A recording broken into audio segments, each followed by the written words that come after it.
طيب، طبعا كثير منا آمنة دائما عنده مشكلة في موضوع التشخير أو الشخير. مم. الحين نبغى نعرف هي تشخير ولا شخير؟ شخير. فهل أنت من الناس اللي فعلا يتضايق آمنة إذا أحد نام جنبك ويشخر؟ جدا اتضايق، وبضحين احنا ما ندري هل احنا نشخر بدون ما نحس. دائما يصير لي لما مثلا ارجع من سفر ساعات طويله وتعب، هنا يبدا عندي، لكن الايام العاديه لا. طيب، كثير يقول لك انك والله في طريقه انك تغيرين المخده، تغيرين الوضعيه كيف تنامين، في الصيدليه يبيعون، يعني إيه، عارفه الستيكرز. مواضيع كثير. فاحنا اليوم على قولتهم نجيب ايش؟ نجيب لكم المصدر الصحيح والمعلومه الصحيحه. اليوم راح نتكلم عن الشخير واسبابه وطرق علاجه، وهل هناك وضعيات للنوم تخلصنا من الشخير. تفاصيل اكثر نرحب بضيفنا في الاستديو استشاري الانف والاذن والجنحة أو الحنجرة الدكتور فيصل صايغ. نقول لك حياك الله. الله يحييكم، نورتنا دكتور. النور بكم والله. شكرا لكم على الاستضافة أول شيء، شكرا لكم على اختيار مثل هذه المواضيع الهادفة اللي تجذب المشاهد وتفيده في نفس الوقت. وإن شاء الله اليوم نفس الشيء نكون نقدمه إن شاء الله. طبعا في البدايه دكتور فيصل، هل الشخير مثلا عرضي او مرضي؟ يعني هل بعد مثلا يبين لنا انه هو في مرض سبب هذا الشخير؟ أي. طيب، في البداية بسم الله الرحمن الرحيم. أول شيء الشخير، أولا خلينا نفهم إيش هو الشخير. طبعا هو موجود، المشكلة موجودة يمكن في كل بيوتنا، الواحد يا إنه هو يشخر يا يعرف أحد يشخر يمكن. الشخير ببساطة هو إصدار صوت أو ضجة أثناء النوم. ليش بنقول ضجة؟ لأنه أحيانا الصوت يكون منظم مثل الكلام أثناء النوم، يعني هذا موضوع مختلف. بالنسبة للشخير عادة حتى ممكن النائم ما يحس به، يعني هو ينام ويصحى واللي حوالينه هم بالضبط اللي حوله يعني انطربوا بالسيمفونية طول الليل يعني.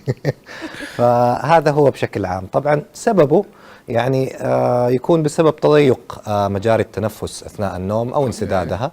يعني الإنسان بيصير زي الآلات النفخ الموسيقية اللي هي لما يمر الهواء في مكان ضيق يصدر صوت. طبعا يتراوح، يعني بعض الناس عالي بعض الناس واطي وهكذا. وكما تفضلت في بعضه عرضي في بعضه مرضي. جميل. طيب، يعني خلينا يعني نقول انه هو عرض مرضي انه له علاج ان شاء الله. طيب، احنا طلعنا يعني طلعنا باستفتاء، ما ادري اذا الكنترول مجهزين الاستفتاء على تويتر، وكان اليوم السؤال يقول لك مين يصيب بالشخير اكثر، الرجال ولا النساء؟ خليهم يجهزونه. قبل ما يجهزونه ابغى اسالك انا اليوم طبعا دكتور، كثير ما يلجأوا طبعا الى دكاتره ويبي يعرفوا ايش اسباب انه حصول الشخير.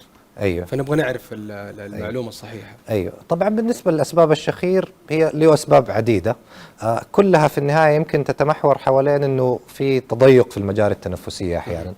الاشياء اللي ممكن تسبب التضيق هذا احيانا كثيره مثلا السمنه، احيانا كثيره بعض الممارسات قبل النوم مثل التدخين، مثل تناول منشطات او تناول مهدئات، بعض الناس السهر، عدم الحرص على نسميها سليب هايجين او عادات النوم الصحيه. هذه الحاجات كلها احيانا تسبب الشخير. وطبعا احيانا اصلا في اسباب تكون تشريحيه، انسدادات في الانف او في المجاري التنفسيه، يكون هو اوريدي عنده مشكله جيوب انفيه، الاشياء هذه. صحيح. طيب دكتور، ايش الحالات المرضيه اللي تؤدي للشخير ولازم هذا الشخص يلجأ للطبيب؟ ايوه، طبعا هو بشكل عام في البداية الواحد ممكن يستخدم الحلول اللي ممكن يلاقيها في البيت أو كذا، يمكن هذا حنتطرق لها شوية قدام. إذا استمر الشخير ما تعالج، أصبح يؤثر عليه أو يحس أنه حتى ما بيشبع نوم، أو كانت عنده حالات مرضية شديدة مثل السمنة، مثل متلازمة انقطاع التنفس أثناء النوم، بعض الاضطرابات العصبية وغيره، يمكن أفضل أنه يراجع ويشوف حل يعني للموضوع عند الطبيب المختص. الطبيب المختص طبعا سوف يشخص الأسباب ويقترح لها العلاج، الخطة العلاجية. طيب ممتاز. احنا يعني ظهر معنا الآن الاستفتاء اللي هو كان السؤال ان مين يصاب بالشخير اكثر، الرجال او النساء. طبعا النسبة واضحة معنا، الرجال بنسبة 77% والنساء 23%. دائما الرجال يشتغلون اكثر ليه؟ ايش وجهة نظرك حول هذه النقطة؟ هي طبعا يعني متوقعة يمكن، خلينا نقول صحيح. هو فعلا حتى الدراسات اثبتت انه الرجال يعانوا من الشخير اكثر من النساء، يعني يمكن هل في عشان الحالة دي ما عندنا- ندري أصلا مين اللي بيعاني، يمكن النساء هم اللي بيعانوا من فعلا الرجال. يعني هل عندنا على اساس ان احنا ما شاء الله يعني خلينا نقول مجهودنا اكثر من النساء يعني خاصه خارج البيت وكذا، أيوه. فهل هذا سبب من الاسباب؟ هي الأسباب عديدة، بعضها كما ذكرت، هي طبعا يمكن من أهم الأسباب أسبابها تشريحيا. الرجل أصلا المجرى التنفسي عنده أطول وأعمق من المرأة، فحتزيد نسبة حدوث انسدادات فيه. أيضا الرجل مرتبط يمكن مرتبطة السمنة وجدوا أنها تكون عند الرجال أكثر، نسبه اكبر. ايوه نسبتها اكثر عند الرجال، فبرضه هي تساعد في حدوث الشخير. في بعض الممارسات احنا نسميها الريسكي بيهيفير او الممارسات الطائشه او التصرف الطائش او المتهور. يعني الرجال يكونوا اكثر عرضه مثلا للتدخين، يدخنوا اكثر، يتناول المهدئات كما ذكرنا او المنشطات، ممكن بعض المجتمعات الكحول حتى، يكونوا عرضه للاصابات في منطقه الفك او منطقه الانف. يكونوا اقل حرص على عادات النوم الصحيه. يعني تلقى كثير من الرجال يسهر مثلا، ووقت ما يجي النوم او يكون هلكان على طول يرمي نفسه على السرير زي ما هو وينام، بينما المرأة تجدها أكثر حرصا على طقوس معينة أثناء انه النوم. تهتم ببشرتها بالضبط. إيه. وعلى فكرة هي نفسها قبل النوم. بالضبط. وهذه الاهتمام يعني حتى بالبشرة مثلا، مع أنه ممكن تقول ما له علاقة، هذا ترى يهيئنا نفسيا للنوم. أوكي. يعني هي اوريدي مخها استوعب أنه أنا الآن داخل أنام، بدأت أهدى، بدأت أروق، تحرص على مثلا اختيار ديكورات هذا له غرفة سبب النوم، الروايح. يعني يوم تهيئ نفسك. اي طبعا، يعني هذا كله في النهايه يؤدي لانك انت مسترخي اكثر، الله. فداخل على النوم تحصل على جوده اكثر في النوم. طب دكتور فيصل، يعني احنا نسمع الكبار يجيهم الشخير، بس حتى الاطفال أيوه. يجيهم الشخير، هل نقول انه لما يجي الطفل يعتبر مثلا شيء مرضي ولازم نسرع بالتدخل؟ صحيح. طبعا بالنسبه للاطفال برضو يصابون بالشخير احيانا، يعني في دراسات تقول يمكن 10%، بعضها اكثر بعضها اقل. اسباب حدوث الشخير عند الاطفال عديده، يمكن من اكثرها شيوعا اللوز واللحميه، او تضخم اللوزتين واللحميه. هذا الشيء عاده يعني اذا استمر يعني افضل انكم تراجعوا الطبيب المختص، عاده يعني يشوف لها علاجات او يقرر لها الحل الجراحي في بعض الحالات. مهم جدا طبعا انه الواحد يعني يتعامل مع مشكله الشخير بالذات عند الاطفال، لانه نقص النوم او قله جوده النوم او الانسدادات فيه احيانا تاثر على الانتباه، على التركيز، على الذاكره، وبالتالي التحصيل العلمي. احيانا تسبب لهم اضطرابات في السلوك. فأحيانا طبعا بالنسبة لتضخم اللوزتين واللحمية تحديدا يسبب مثلا مشكلة وجود سوائل خلف الطبلة أو التهابات للأذن متكررة، مما قد يؤثر على السمع. فالأفضل زيارة الطبيب المختص. وطبعا في أسباب ثانية مثل مشاكل الفك أو الأعصاب، فهذه يحددها الطبيب المختص. طب خلينا نقول لك اليوم دكتور، يعني مثلا تصير معي مواقف، يكون صاحبي جنبي نايم، فجأة تلقاه يشخر، أجي بس أهزه زي كذا تلقاه على طول يسكت ما يشخر. صحيح. فهذا شيء غريب يعني. طب هو مثلا انت زي ما تفضلت انه اليوم ممكن يكون مشكله في مجرى الهواء، ممكن، بس هذا صار الموضوع نفسه مجرد ما المسه خلاص يسكت. طبعا هذه لها اسباب. طبعا هو اصلا بيكون غاطط يمكن في مرحله متقدمه من النوم، انت لما دفيته يعني رجعته شوي، عدلت الوضعيه. ايوه، فممكن لا غير التعديل الوضعيه يكون رجع زي ما تقول متحكم بعضلاته او شدها شويه. أوكي. يعني هذا جانب. الجانب الثاني طبعا كما ذكرت الوضعيات خصوصا في حاله الشخير العرضي، بعض الوضعيات اساسا هي تسبب انسداد في التنفس، بالذات لو الواحد مجهد ما بيحرص كثير. خلينا نقول تقريبا زي ايش اللي هي النوم على الظهر. ممتاز. النوم على الظهر نعم، احيانا بتضغط على اللي يكون راسك على فوق كذا مرتفع، هذه تاثر يعني. لا، النوم على الظهر وحده. أيوه. دائما ننصح يعني عشان تقليل الشخير انك تنام على الجنب افضل، نحط وسادة كثير. يعني. ارتفاع الوسادة الملائم ممتاز برضو، هذا السبب. ممتاز. ارتفاع الوسادة الملائم بحيث انه الراس تكون على سوى مع العمود الفقري، ما تكون مرة منخفضة او مرة عالية.